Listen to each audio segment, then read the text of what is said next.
MC, aka Crypto Godson. If you're new here, please press the like and subscribe button. I would really appreciate it. So today I'm going to be sharing some takeaways from the Ask Me Anything that Reserve protocol just released just recently on January 31st, 2021. And there are some huge takeaways here. Obviously, if you're just looking at the surface level, it may not have been, some big news released.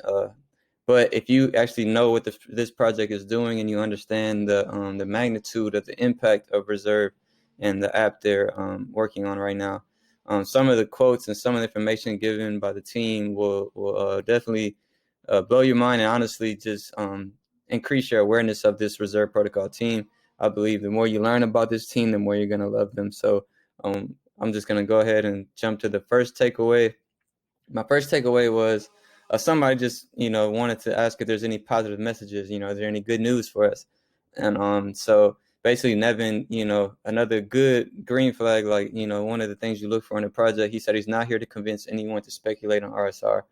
Because that's the problem with a lot of these crypto projects. They shield their coin. I mean, it's almost like a strategic pump and dump from the founders, and they do rug pulls out here, and it's really where people really get their money stolen. So there's a typo. I think they tend to like the bigger picture of what we are doing and appreciate the progress we have made so far in a domain that most other crypto projects haven't even touched. That's what you kind of want to focus on right now. Crypto projects have not even touched the market that Reserve is targeting, which is making cryptocurrency practically usable and useful for regular people who live in countries with currency issues. So this is solving a necessity. A lot of crypto projects are trying to solve problems that are already be done really well. So it's going to take a lot for certain sectors to switch over to the blockchain because the processes they have right now are good enough. Crypto may improve it may make it more efficient, but the value add has to be significant for, any industry to really switch over to the blockchain. And the thing about Reserve is we literally have zero competition. So honestly, just look at Nevin's quote. He said, most other crypto projects haven't even touched. So they haven't touched this domain that we're focusing on, which is, app that people can use to store their value, their currency. And that's a way that they can actually make a living because the volatility is so crazy. They don't even know what certain necessities are going to cost, like bread and milk. They don't even know how much it's going to cost week to week based on the fluctuations and also obviously the rampant devaluing of the currency. It's always going to be a number one. We always know that it's always going to be an alpha dog in every industry. But some spaces may have 2 or 3 winners just based on the needs that they're serving, the regions that they're serving in. And also, I mean, even number 2 and 3 is just like Pepsi is still a really huge company and still makes a lot of revenue every year. But Coca-Cola is a clear number 1. Right now, Adidas and Nike are the top dogs, but then you still got Reebok, they're actually going bankrupt. So never mind, that's not a good example, but I guess number 1 right now is Nike, but number 2 is Adidas. So same thing applies in crypto. So when you think about dApps, you got Ethereum, and Cardano may not be the number 1 dApp platform. Then you got Tron, Binance Chain. You got all these other projects that are trying to imitate what the number 1 top dog is doing. So in my eyes, Reserve is the top dog, the alpha dog of this particular issue that they're pursuing. There may be other centralized applications trying to do the same thing. There may be other cryptos that come along the way trying to copy what RSR is doing. But from my perspective, RSR is the first mover. There's always a first mover advantage, kind of like Ethereum was the first mover in their dApp space. Bitcoin was obviously a first mover, period. It's always going to be the big dog. So you want to think about competition anytime you're investing in projects. What's another good example? So even DAGs. So you got Constellation Labs, you got IOTA, and I think Mimblewimble.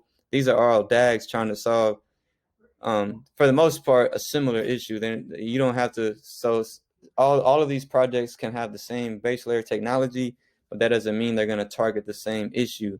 And so that's what's important. That's the context you want to think about. There are several issues being solved within the crypto space. They're not all just like stocks, I'm just trying to make money from them. But they do actually have working products or are working towards a product that will solve a particular issue. next big takeaway right here from Matthew Gertler.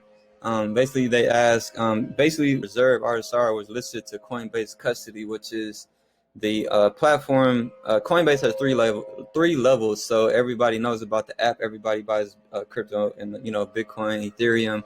Everybody knows pretty much Coinbase, the app. It's pretty much the first app that anybody downloads whenever they get into crypto. It's where you're able to buy crypto, from your bank account, and that's usually a major on ramp for people like me. But anyway, so Coinbase has the app. They have Coinbase Pro, which is a platform for I guess desktop friendly application, so they can sit down and actually trade and day trade actively. And then Reserve Custody is for institutional investors and high net worth individuals. And this one is for if you have like millions of dollars, you want to buy Bitcoin, but you don't want to impact price and you want to have the lowest fees possible. So you go to Coinbase Custody if you have, a certain amount of money. I probably, honestly, I don't know what they recommend. I don't even know the numbers, but I'm pretty sure at least over like $250,000, like 250,000, you probably need to go to custody. But anything under that, I think you're fine on Coinbase Pro and the app, but it just depends on your needs. So anyways, Reserve was previously listed on Coinbase Custody, but Reserve didn't do it. RSR didn't do it by themselves. We didn't pursue that. They didn't pursue that, to be listed on Coinbase Custody at all. It was listed on its own. So in other words, obviously people get to thinking like, wait, so Coinbase can list RSR on the app, which is basically the landing point for a lot of liquidity to flow into the market, into, RSR. Usually price spikes whenever any coin is listed on the Coinbase app, which is it's made for the regular retail investor like you and I, the normal person trying to get into crypto. So obviously it's going to get a lot of exposure there. It's been number one on the App Store plenty of times in bull runs, and that's on everybody's mind. Matthew Gertler said, "There's nothing we can do to stop Coinbase if Coinbase lists RSR in the Coinbase app." So in a way, this is a big green light because it could be listed at any moment. Like Reserve may not even know when it's going to get listed, and that's a good sign, in my opinion, because if they could reverse it or if they had to say so, I feel like, obviously it's a crypto space, so it's meant to be decentralized. Like exchanges can do that, and that's what makes crypto so cool. So honestly, I think that's good news. I think there's a huge possibility that once the app starts scaling, literally probably once the app goes public, I could see Coinbase listing RSR before mainnet even hits, because they're not swapping to another chain. They're going to stay an ERC20 token. Usually that's what happens during the mainnet, and that's usually when an app like Coinbase would actually list something like RSR. But since we're not switching, there, that opens the possibility that RSR could be listed before mainnet, as it's scaling. And all right, next big takeaway from this AMA is, so the community asks basically, a lot of other projects, frequently they release a lot of partnership announcements and things like that, and that usually keeps up morale and it increases awareness and all this other stuff. But Nevin is basically kind of like, basically they're treating it kind of like, how rappers would be like, I'm not a rapper, you know what I'm saying? Like it's just like, it's something I do, but it's not all I am. And a lot of goofy crypto projects pretty much just announce partnerships just cause, and nothing ever actually materializes from the partnership. So basically, it's kind of like a stiff arm, like, nah, we not one of them. So basically, Nevin said, we certainly will work to partner when it actually makes sense for the project, but we decided early on that we would not pretend partnerships. So when we do end up announcing things like this, they will actually be real and exciting. That's big. That's a big green light. But they won't happen as many other crypto projects do them. So like I said, it's common for a lot of crypto projects to announce all these partnerships, and basically it gets the name out there, more and more awareness, right? And it looks good, like, oh, we're partnering with this company, and all these possibilities arise, like, oh, we could do this, we could do that, and everybody starts to speculate on the price, but that never guarantees that something will actually happen. It's literally just words like, oh, we plan to work together, we might work together. And then so Reserve has the perspective of like, oh, when we do a partnership, it's only going to be ones that we already have something real going on. It's not going to be an announcement of an announcement of an announcement, like some crypto projects do it. So if you're new here, please press the like and subscribe button. I would really appreciate it.